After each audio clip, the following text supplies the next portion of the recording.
I'm not sure if I've got the graveyard slot here, or whether it's we're saving the best till last, but oh, you'll tell me at about 6 o'clock. I never script or pre-plan what I'm going to say to people when I've offered to do this in the past for Steve and for AVN.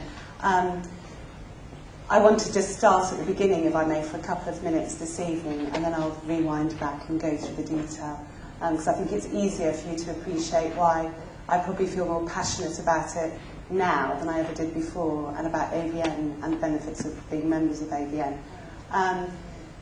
A year ago, and it's actually a year ago today, which is quite freaky, it's the anniversary of me starting my cancer treatment and my chemo and radiotherapy. It started this time 12 months ago. Now, some of you would have read the detail in the letter, the invite that sent you out here today, but I really would personally say thank you to Steve and to AVN, because I wouldn't be sitting where I am today and being able to walk into my business about 12, 13 months ago now, and literally in 3 hours walk out, and I didn't return. And the beauty of that was that I was able to go and focus on getting better completely, which I am. It also meant that I didn't leave my business partner completely up crap street.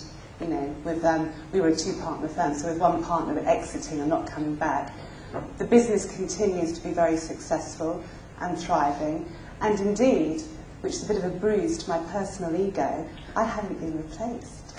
So my old business partner is managing quite happily to continue running the business. Now, also at that time, when I exited and when we did the business valuation, from my personal point of view, I was able to negotiate quite a handsome premium, because we had got our own practice to the point at which it was very heavily systematised, and there was something of value there. So that benefited me greatly in my exit. It's relevant in today's climate particularly, and part of the anti-recession strategy tools that Steve talked about earlier, because many other accountancy practices that I talk to currently, they're buying up other smaller practices for as little as 60p in the pound of gross referring fees. And they're paying nothing up front, and they're then paying that 60-70% on a drip in arrears. It's self-funding. I mean, it's great if you're growing and you're acquiring, but if you're on the stage of the conveyor belt that you're actually thinking of exiting and how you are going to retire and get out, you've got to be doing something different. Anyway, so I said I'd start at the end and then I'll rewind back. To go back in time a bit, 10 years ago, Landers, two-partner practice with a team of about a dozen people in Toddington in Bedfordshire. Some of you may be vaguely aware of Toddington through the connection of Junction 12 with the services on the M1. That's where we sat. And we were a very ordinary provincial little practice on the edge of a village green, not dynamic. At the time, 10 years ago, myself and Robert, the other business partner, we were 30, just shy of 30 years old, so they're quite young, inexperienced, but a bit wet behind the ears, and very, very arrogant as well, I hasten to add.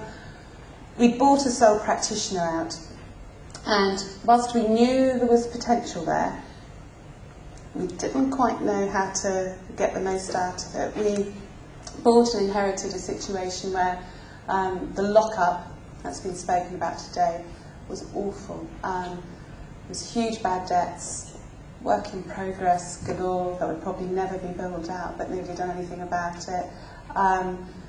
Fee complaints from clients, lots of under-utility. We were working, probably at the time to begin with 70 hours a week, not being able to take free holidays. And when I say free, is without worrying about what was going on in the business or getting calls from the office. We needed to do something. We came along, we joined AVN, and one of the first things that we did was implement a fixed price agreement that Steve has demonstrated through Time's Up, I think, today, part of that. We sorted out our housekeeping issues first to get, we thought, just as Steve said, this loser trap that we didn't know what it was at the time though, we thought if we can get our cash flow sorted out and our billing sorted out, and if we can save the time, and it's usually partners' time that's been spent having horrible discussions with clients about fees and money and was it worth it, was it not, had they asked us to do something, had they not, and this horrible perception gap, we thought, well, with that time and the improved cash flow, it'll free us to then go and pursue and work on our own business. And that's what we did. And moving forward 10 years in time, we'd got to the point where both myself and Robert, the other partner, were happily working just a 4-day week. They weren't particularly long 4 days either. We didn't take calls out of the office at evenings or weekends. We took 9, 10 weeks, well, I probably took more, holiday every year, and it was what I call free holiday. We could even go on holiday at the same time, confident that the business would continue, and there wasn't going to be any problems when we came back to it. And it became fun, most importantly. I mean, I particularly was conscious of the fact, why am I doing this? Why aren't I working for one of the big city boys or a bigger firm? And, I've got my own practice and my own business because it's meant to be providing me with something that a job couldn't. I was always very, very mindful of that. With the systems, with the solutions that we got from AVN, little by little, piece by piece. I mean, we were 9 years of being members, and I'd say that we probably only used 50% of the tools in reality. And to begin with, there was a potential for us to fall into that loser trap because I used to be the partner responsible for AVN stuff, the champion of AVN, and we were busy, we were very busy, and some months you think, I haven't had a chance to do this, or I haven't looked at anything at AVN, and you sort of get paralysed into just thinking, if I don't do it all, I can't do any of it. And it took us a while, because we were slow provincial learners, and we were very, very ordinary, to sort of wake up a bit and think, actually, we can cherry pick, and we can just try one thing, and if it works, great, and if it doesn't, we can just bin it, we can move on to the next thing. And that's exactly what I did over a 9-year period of time. And some months were better than others. Some months I had the luxury of the best part of a full day that I booked out in my diary and thought I can just do AVN stuff. Other months were horrendously busy, and I'd be lucky if I got an hour. But I was evangelical about it. I thought, even if it is an hour, I've got to just once a month do something, no matter how small it was. And also, I say with great pride, I chose the easy, simple stuff. Anything that to me looked a little bit too involved or potentially complicated, and that was just my interpretation of it, forget that, we'll put that lower down the list. I went for the easy, quick wins, that I could see, whether it was fixed price agreements, getting a return and improving cash flow. That was very instant, that was very quick.